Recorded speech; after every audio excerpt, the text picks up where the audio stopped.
ఇవాళ టీడీపీ కూటమి ప్రభుత్వం జగన్మోహన్ రెడ్డి గారికి ఫ్రీ పబ్లిసిటీ కల్పించింది. ఎలా అంటే జగన్మోహన్ రెడ్డి గారు పల్నాడు పర్యటనకి వెళ్తున్న సందర్భంగా పోలీసులు ఆంక్షలు విధించారు. ఎక్కడికి కార్యకర్తలను రాకుండా జగన్మోహన్ రెడ్డి గారికి చెక్ పోస్టులు పెట్టారు. కాకపోతే ఆ చెక్ పోస్టులన్నింటిని దాటుకొని ఏదైతే జగన్మోహన్ రెడ్డి గారి అభిమానులు పొలాల్లో పడి మరీ ఏదైతే జగన్మోహన్ రెడ్డి గారు వెళ్తున్న ఆ రెంటపాళ్ళ గ్రామానికి వెళ్తున్నారు. ఇది ఒక రకంగా ఏంటంటే జగన్మోహన్ రెడ్డి గారిని అలా ఫ్రీగా వదిలేస్తే ఆయన ఏదో అక్కడ విగ్రహావిష్కరణ చేసుకొని వెంటనే ఒక 2-3 గంటల్లో రిటర్న్ అయ్యేవాడు.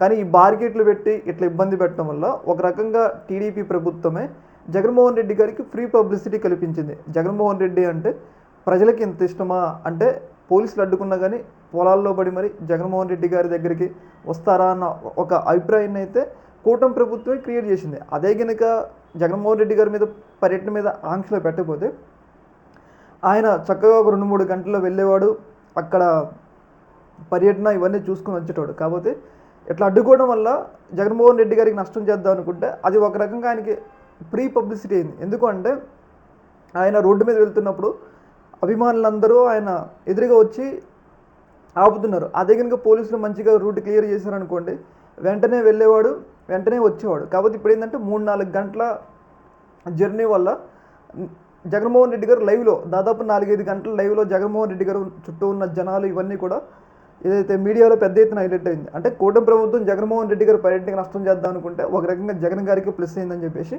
మనకైతే ఇక్కడ క్లియర్గా అర్థమవుతుంది అనమాట. ఈ యొక్క అంశంలో మీ యొక్క అభిప్రాయం కింద కామెంట్లు తెలియజేయండి. ఓకే మరి, థ్యాంక్ యూ.